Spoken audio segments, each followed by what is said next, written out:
और अभी जब यहाँ पर दलपत सिंह जी आए, हम लोग बैठे थे, तो मैं सच कह रहा हूँ कि मेरा भी थोड़ा सा मानसिक अभी ये कोरोना के कारण से ठीक नहीं है। थोड़ी देर के लिए मैं भूल गया, मुझे भी लगा कि शायद लाखोटिया के कार्यक्रम में बैठे हैं, मनचला जी इधर बैठे हैं, जेठे भाई इधर बैठे हैं और काड़ो भाई उधर पीछे बैठे होंगे, ऐसा एक विचार आया मन में। लेकिन अचानक से जब उनकी तस्वीर देखी फिर याद आया,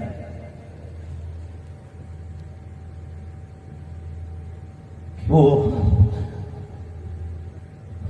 कहीं नहीं, वो हमारे बीच में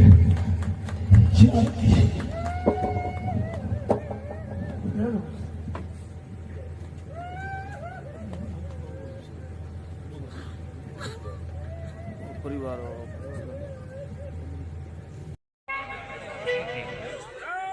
प्रकाश भाई आओ ना, आप आओ, आप आओ। प्यार इतना किया था मैंने तुझे, लोग कहते हैं तू पराया था, लोग कहते हैं तू पराया। ऐ मेरे यार लौट कर आजा रे, बिन तेरे जिंदगी अधूरी है। कुंदन भाई ना बजाइएगा, आंसू नहीं निकल रहे हमारे, आप ना बजाइए। आज हमें बिना सुर गाने दी, क्योंकि वो एक ऐसा फकीर था, ऐसा गवैया था। लाखोटिया में मैं पहली बार गया, मैं बोला भैया नंबर आएगा, बोले क्यों को नहीं आवे विष्णु भाई, मैं बैठो नहीं, गोदी कर ले जाओ थाने। हमारे प्रकाश हमारे कालू भाई वास्ते जोरदार ताली लगाओ। ऐ मेरे दोस्त कौन लौट कर आजा रे, एक फूल तेरी समाधि पे रख कर,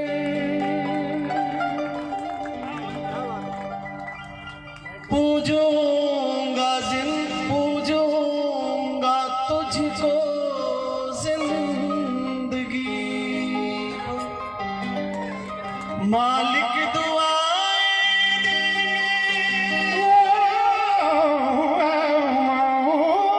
मालिक दुआएं देंगे तुझको हमेशा, मेरे आंसू मेरी बेजुबानियां।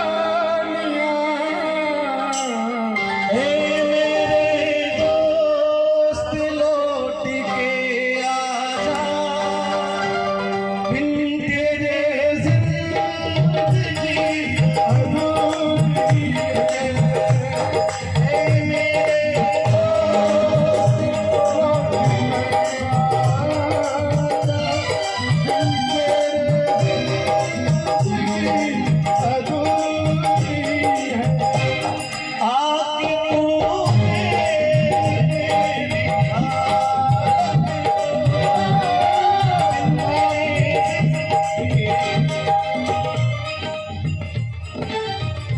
बोल दो एक को थोड़ा सा। हमने नहीं सोचा था कि ये दिन हमको देखने को मिलेगा, और राजस्थान के किसी भी कलाकार ने ये कभी नहीं सोचा था कि उनके लिए हम गाएंगे। आप में से बहुत सारे लोग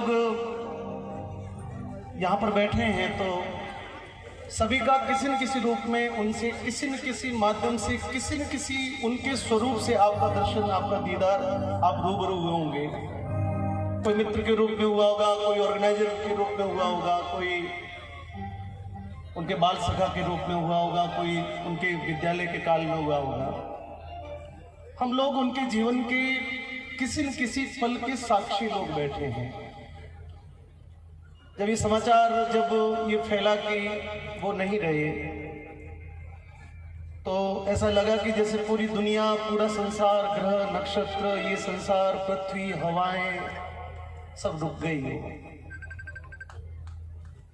मैं बहुत करीब था उनके, और वास्तव में करीब था।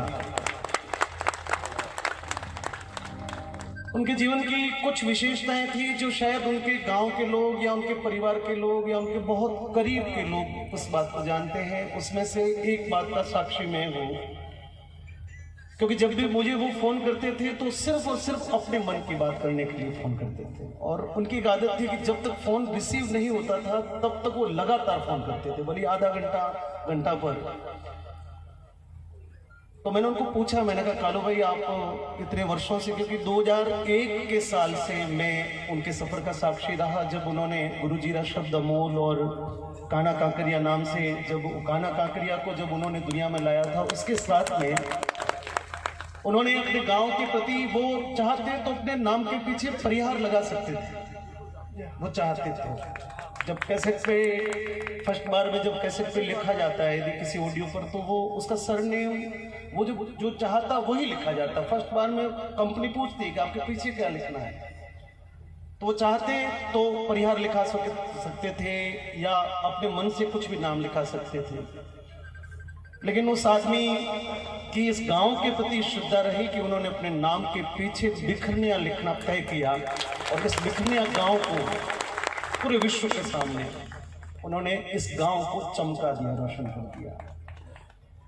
उसके बाद में उनकी दूसरी जो विशेषता थी कि उन्होंने अपने शुरुआती दौर में जो कुछ कमाया वो सब अपने परिवार के लिए, अपनी बहनों की शादियां की, अपने बहनों की शादियां की, उनके बाद में अपने भाइयों को सेटल किया। और इस पूरे कार्यकाल में उनके जीवन के लगभग 15 वर्ष बीत गए। उन्होंने जो कमाया, जो मिला उन्होंने, और 2-3 कार्यक्रम का साक्षी रहा, क्योंकि उनकी बहन का जब विवाह था तो मैं उस कार्यक्रम में था। यहाँ हमारे साहब के यहाँ पर, ठाकुर साहब के यहाँ पे उसका कार्यक्रम रखा गया। 2 वर्ष पहले उनके पिताजी शांत हुए, तब हम माता जी उस जागरण में हम आए, तो उसको भी उन्होंने पूर्व कर्तव्य रूप से निभाया। और फिर अभी लॉकडाउन में उन्होंने कहा कि प्रकाश भाई बहुत सुख के दिन जब आए थे तो ये कोरोना नाम का ये दैत्य जो आया वो मेरे जीवन को बहुत मुश्किल में डाल गया। मैं कभी कभी पूछता था, मैंने कालू भाई आपको कुछ भी आवश्यकता हो, निसंकोच आप किसी और को कहें ना कहें, आपका मन हो, लेकिन मुझे जरूर कहिएगा कि मैं क्या कर सकता हूँ आपके लिए।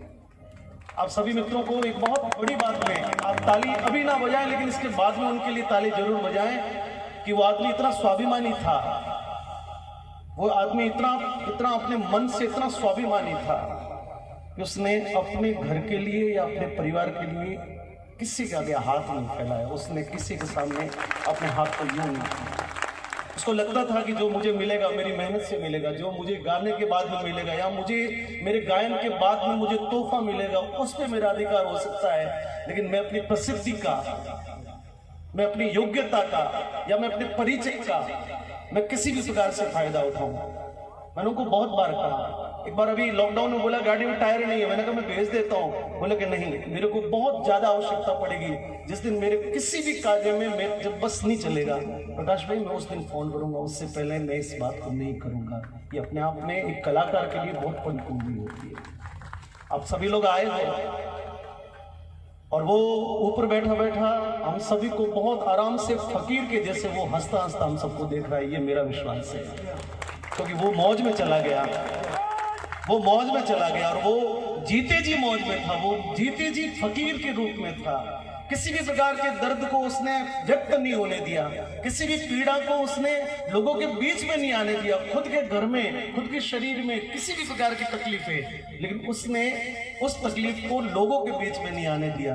वो जीते जी फकीर था और आज जहां पर भी है वहां से भी बहुत आराम से हंसते हुए हम सब लोगों को देख रहा है। उनका आशीर्वाद हम सभी पर बना रहे। और आप सभी लोगों ने इस परिवार के लिए जो श्रद्धा दिखाई है, उस श्रद्धा को सिर्फ आज नहीं, 2 दिन नहीं, महीने पर नहीं, मैं मानता हूं कि उसके लिए यदि सच्ची श्रद्धा हो तो ये बालक जब तक अपने पैरों पे खड़े नहीं हो जाएं तब तक बार बार संभालें, इनको फोन करें, इनकी कोई भी सुख दुख की बात करें, क्योंकि हमारा ये दायित्व बनेगा जब तक ये बच्चे अपने पैर पर खड़े होकर कुछ नाम नहीं कर ले, कुछ काम नहीं कर ले, तब तक हम सभी लोग इस यज्ञ में अपनी आहुति देंगे। ये मेरा विश्वास है। घोषणाएं किसी प्रकार की करने की आवश्यकता नहीं है, बस अपनी अपनी श्रद्धा के अनुसार जो चले वो आपका कालू भाई के प्रति, उनके प्रति आपकी सबकी निष्ठा होगी। बस ये 2 लाइन मैं इनके साथ में गा लेता हूँ। वही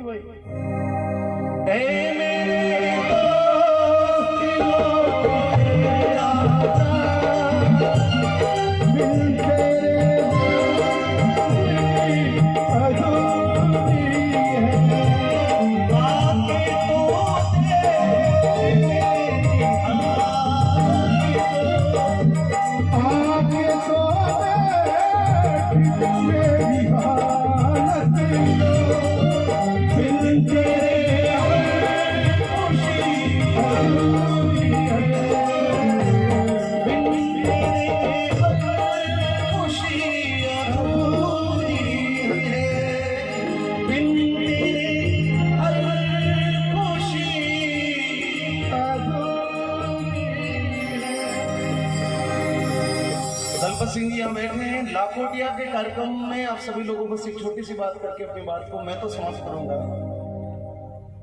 कि बहुत वर्षों तक लाखोटिया महादेव का जो राज्य स्तरीय, राष्ट्रीय स्तरीय मेला होता है, उसकी जो बिगनिंग है, उसकी जो शुरुआत है, वो कालू भाई करते थे।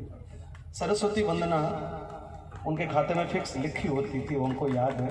ताली बजाओ एक बार। तो वहां पर आप सब लोग में से कोई गया हो शायद, लेकिन यहाँ जो जितने भी हमारे गायन वादन से संबंधित लोग बैठे हैं, वहां पर सामने जो दर्शक दीर्घा बनती थी, उसमें बीच का जो जगह थी वो उसको वीआईपी, जो मेहमान और विशिष्ट लोग जो होते थे उनके लिए बैठने के लिए वो स्थान मुकर किया जाता था। तो जो भी राजनीति से जुड़े हुए या जो भामाशाह लोग हैं या जो समाज में अपनी प्रतिष्ठा रखते हैं, उन लोगों के लिए बैठने के लिए संजोग से ये दलपत जी हमको, मनचला जी को, विष्णु भाई को, इनको भी आग्रह करते थे। आशा जी बैठे हैं, गजेंद्र जी हैं, तो जो भी वहाँ पर वरिष्ठ जो दिलीप भाई है, मैं सबके नाम लूंगा तो लंबा हो जाएगा, आप अन्यथा नहीं लें, पर जो भी वरिष्ठ तत्व, तो इनको लगता था कि उस दर्शक दीर्घा में वीआईपी जगह पे उनको बिठाएं। तो वो भाई भी आते और वो अपनी मौज में आते थे, अकेले नहीं आते कभी। वो 5-10 लोग अपनी गाड़ी में मस्ती वाले लेके आते थे। तो हम बहुत आग्रह करते थे कि कड़ो भाई हमारे साथ में आकर बैठो, लेकिन वो हमेशा अपनी मौज में, अपने आए हुए साथ में लोगों के साथ में अलग ही अपनी मस्ती में बैठते थे। ये भी अपने आप में अपने लोगों के प्रति उनकी श्रद्धा थी। और अभी जब यहाँ पर दलपत सिंह जी आए और हम लोग बैठे थे, तो मैं सच कह रहा हूँ कि मेरा भी थोड़ा सा मानसिक अभी ये कोरोना के कारण से ठीक नहीं है। थोड़ी देर के लिए मैं भूल गया, मुझे लगा कि शायद लाखोटिया के कार्यक्रम में बैठे हैं, मनचला जी इधर बैठे हैं, दिलीप भाई इधर बैठे हैं और कालू भाई उधर पीछे बैठे होंगे, ऐसा एक विचार आया मन में। लेकिन अचानक से जब उनकी तस्वीर देखी, फिर याद आया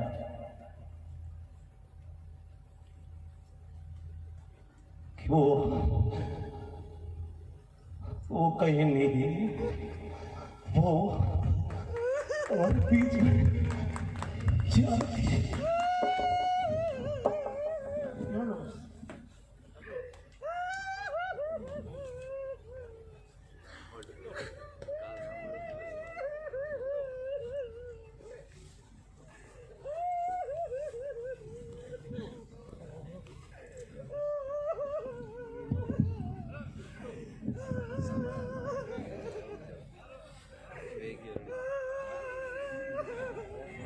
चलो सभी हिम्मत से काम लें। और हम सब भजन गायक शैली से हैं, हम मंच पर भजन गाते हैं, दुनिया को कुछ ना कुछ बातें सिखाते हैं, तो कुछ हम लोग भी ग्रहण करते ही हैं। लेकिन आदमी का मन हमेशा बहुत कमज़ोर होता है और किसी का धैर्य जवाब दे जाता है। लेकिन हम जैसे आप भी होंगे, अभी तक भी विश्वास नहीं होगा कि कालू भाई आज हमारे बीच में नहीं है। मुझे नहीं लगता कि कालू भाई आज हमारे बीच में नहीं है। लेकिन मैं आप लोगों से निवेदन करता हूँ कि एक बार काड़ू भाई के लिए जोरदार तालियां बजा करो, साथ में कसम की श्रद्धांजलि दो।